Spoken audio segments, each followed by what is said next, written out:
Hello friends, welcome back to one and only હિત study. હિત સ્ટડીમાં તમારું હાર્દિક સ્વાગત છે. આજના આપણા પ્રશ્નોની શરૂઆત કરીએ. પહેલો જ પ્રશ્ન આપણી સમક્ષ આવી ગયો છે ભાઈ.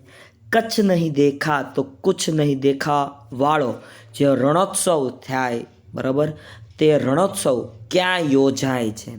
તો મિત્રો યાદ રાખજો, કચ્છ નહીં દેખા તો કુછ નહીં દેખા વાળો જે રણોત્સવ યોજવામાં આવે છે ગુજરાત સરકાર દ્વારા, તો એ ધોરડો ખાતે, બરાબર, કચ્છના ધોરડો ખાતે ભાઈ આ કચ્છ નહીં દેખા તો કુછ નહીં દેખા વાળો રણોત્સવનું આયોજન કરવામાં આવે છે. મિત્રો તમને ખબર હશે ભાઈ, કચ્છ નહીં દેખા તો કુછ નહીં દેખા અમિતાભ બચ્ચન દ્વારા ગુજરાત પ્રવાસન અને પર્યટન વિભાગ દ્વારા આ જાહેરાત કરાવવામાં આવતી હતી, બરાબર. કુછ દિન તો ગુજારીએ ગુજરાત મેં આવી પણ એક જાહેરાત આવતી ભાઈ. તો આવા બધામાંથી મિત્રો સવાલો પૂછાઈ શકે છે. ધોળાવીરા, ધોળાવીરા ક્યાં આવેલું શહેર છે?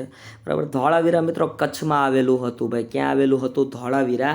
અત્યારે પણ હયાત છે, બરાબર, પણ તમે જોઈ શકો છો એ પુરાતત્વીય સ્થળ છે ધોળાવીરા. તો ભાઈ ધોળાવીરા ક્યાં આવેલું છે વાલા મિત્રો? યાદ રાખજો, ધોળાવીરા કચ્છ મુકામે આવેલું છે. ધોળાવીરા કચ્છ મુકામે.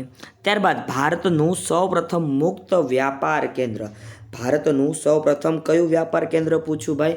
મુક્ત વ્યાપાર કેન્દ્ર. ભારતનું સૌપ્રથમ ફ્રી ટ્રેડ ઝોન કહેવામાં આવે છે ને, ફ્રી ટ્રેડ ઝોન. તો એ ફ્રી ટ્રેડ ઝોન કયું છે ભાઈ? કંડલા બંદર છે. યાદ રાખજો, ફ્રી ટ્રેડ ઝોન કંડલા બંદર છે. ગુજરાતમાં બોક્સાઇટ સૌથી મોટા પ્રમાણમાં ક્યાં જોવા મળે છે? તો ગુજરાતમાં બોક્સાઇટની વાત કરીએ તો બોક્સાઇટ સૌથી મોટા પ્રમાણમાં કચ્છ અને જામનગર આ બે જિલ્લામાં જોવા મળે છે. ગુજરાતમાં બોક્સાઇટ કયા જિલ્લામાં જોવા મળે છે?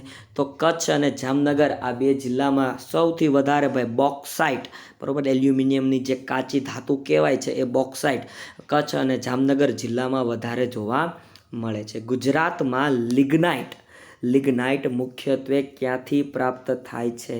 તો ગુજરાતમાં જે લિગ્નાઇટ નામનો કોલસો છે, લિગ્નાઇટ કોલસાનો એક પ્રકાર છે, તમે બધા જાણો છો. તો આ જે લિગ્નાઇટ કોલસો છે એ વાલા મિત્રો યાદ રાખજો, પાનદ્રો, બરાબર, કચ્છના પાનદ્રો ખાતેથી ભાઈ સારામાં સારો એવો લિગ્નાઇટ કોલસો પ્રાપ્ત થાય છે. મિત્રો વિડીયો ગમતો હોય તો લાઇક કરજો, શેર કરજો, કમેન્ટ સેક્શનમાં કમેન્ટ કરજો અને આવા ને આવા વિડીયો જોવા માટે અમારી ચેનલ હિત સ્ટડી યુટ્યુબ ચેનલને સબસ્ક્રાઈબ કરીને રાખજો. બરડો ડુંગર ક્યાં આવેલો છે? અલ્યા બરડો ડુંગર, જ્યાંથી આપણા ઝવેરચંદભાઈ મેઘાણી દ્વારા ઘણા બધા લોકગીતો ટાંક્યા હતા, લખ્યા હતા. એ બરડો ડુંગરમાં ઝવેરચંદ મેઘાણી આંટા માર્યા હતા. એ બરડો ડુંગર ક્યાં આવેલો છે? તો એ પોરબંદર મુકામે આવેલો છે. ક્યાં આવેલો છે વાલા મિત્રો? પોરબંદર મુકામે બરડો ડુંગર આવેલો છે. કચ્છ યુનિવર્સિટીની સ્થાપના કયા વર્ષમાં થઈ હતી? અત્યારે આમ તો એનું નામ બદલી ગયું, ક્રાંતિ ગુરુ શ્યામજી કૃષ્ણ વર્મા કચ્છ યુનિવર્સિટી આવું થઈ ગયું છે. પણ આ જે કચ્છ યુનિવર્સિટી છે ભાઈ, એની સ્થાપના કયા વર્ષમાં થઈ હતી? કચ્છ યુનિવર્સિટીની સ્થાપના 2003માં 2003માં કચ્છ યુનિવર્સિટીની સ્થાપના કરવામાં આવી હતી. કયા જિલ્લામાં મુખ્યત્વે ચિરોડી હોય છે અથવા ચિરોડી આવે છે? તો મિત્રો કયા જિલ્લામાંથી ચિરોડી મળી આવે છે? તો કચ્છ અને જામનગર જિલ્લામાંથી ભાઈ. ક્યાંથી? કચ્છ અને જામનગર જિલ્લામાંથી શું મળી આવે ભાઈ?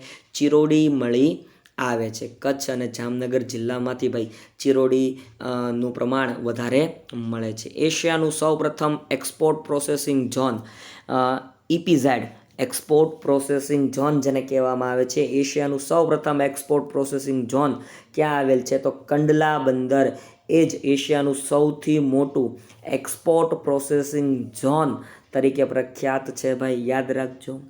ફોરેસ્ટ સર્વે પ્રમાણે ગુજરાતમાં સૌથી વધારે સુંદરીના વૃક્ષો કયા જિલ્લામાં થાય છે? સુંદરી નામનું જે વૃક્ષ છે એના સૌથી વધારે પ્રમાણમાં વૃક્ષો કયા જિલ્લામાં આવેલા છે? તો કચ્છ જિલ્લામાં આવેલા છે. ક્યાં આવ્યા છે? મોજે કચ્છડો એટલે કે કચ્છ જિલ્લામાં આવેલા છે. ત્યારબાદ આગળના સવાલો તરફ વધીએ. એશિયાની સૌથી મોટી પેટ્રોકેમિકલ રિફાઇનરી એશિયાની સૌથી મોટી પેટ્રોકેમિકલ રિફાઇનરી કયા જિલ્લામાં આવેલી છે? તો મિત્રો યાદ રાખજો, એશિયાની સૌથી મોટી કેમિકલ રિફાઇનરી પૂછાય તો એ ક્યાં આવેલી છે ભાઈ? જામનગરમાં આવેલી છે. એશિયાની સૌથી મોટી પેટ્રોકેમિકલ રિફાઇનરી પૂછાય તો એ જામનગર જિલ્લામાં આવેલી છે. ક્યાં આવેલી છે ભાઈ? જામનગર જિલ્લામાં આવેલી છે. ખીજડીયા પક્ષી અભયારણ્ય કયા જિલ્લામાં આવેલું છે? ખીજડીયા પક્ષી અભયારણ્યનો સવાલ પૂછાય તો યાદ રાખવું, ખીજડીયા પક્ષી અભયારણ્ય જામનગર મુકામે આવેલું છે ભાઈ. ક્યાં આવેલું છે? ખીજડીયા પક્ષી અભયારણ્ય જામનગર, જિલ્લો યાદ રાખવાનું ખીજડીયા, જામનગર. ગુજરાતના કયા શહેરની બાંધણીની જે સાડી છે એ દેશભરમાં પ્રસિદ્ધ છે?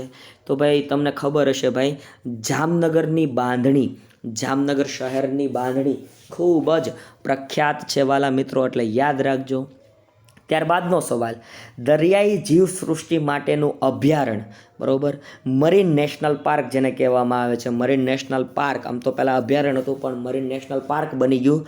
તો આ મરીન નેશનલ પાર્ક, દરિયાઈ જીવસૃષ્ટિ માટેનું અભયારણ્ય કયા જિલ્લામાં આવેલું છે ભાઈ? જામનગર જિલ્લામાં આવેલું છે. એનું હેડક્વાર્ટર મતલબ કે એનું જે બધું હેડલિંગ છે એ જામનગર જિલ્લામાંથી થાય, એટલા માટે દરિયાઈ જીવસૃષ્ટિ માટેનું અભયારણ્ય કયા જિલ્લામાં આવ્યું? જામનગર જિલ્લામાં આવ્યું છે, એવું યાદ રાખવું પડશે. શારદા પીઠ કયા સ્થળે આવેલ છે? તો મિત્રો શારદા પીઠ દેવભૂમિ દ્વારિકા ખાતે આવેલી છે. ક્યાં આવેલી છે?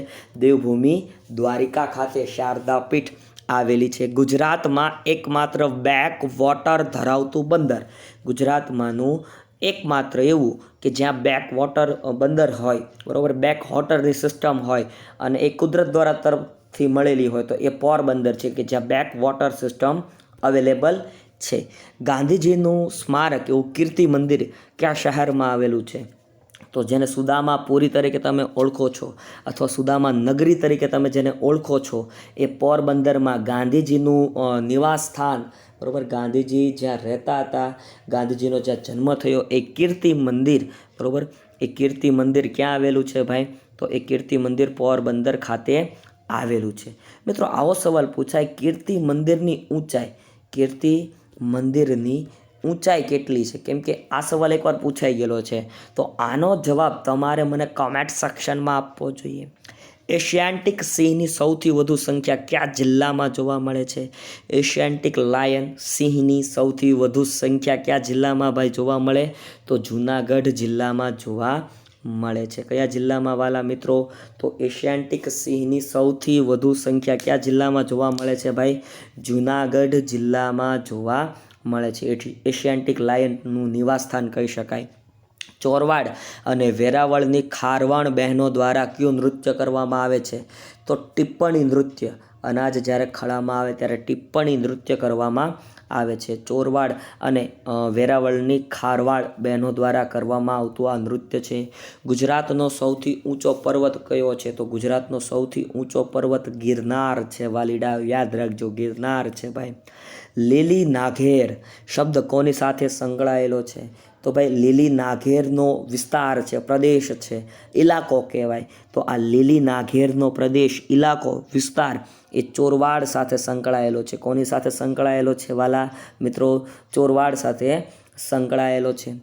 મત્સ્ય બંદર તરીકે વધુ વિકાસ કોનો થયો છે?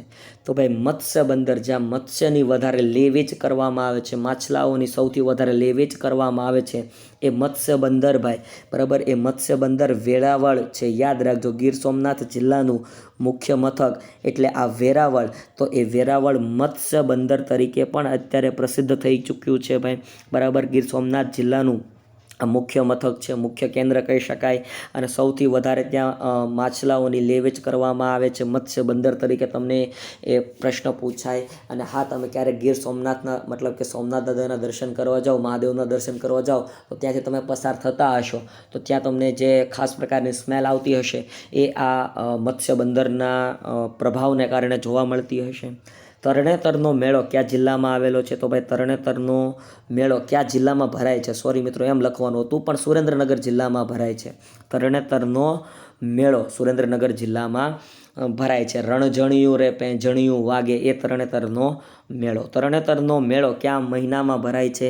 તો ભાદ્રપદ એટલે કે ભાદરવા મહિનામાં, ભાઈ કયા મહિનામાં? ભાદરવા મહિનામાં ભરાય છે.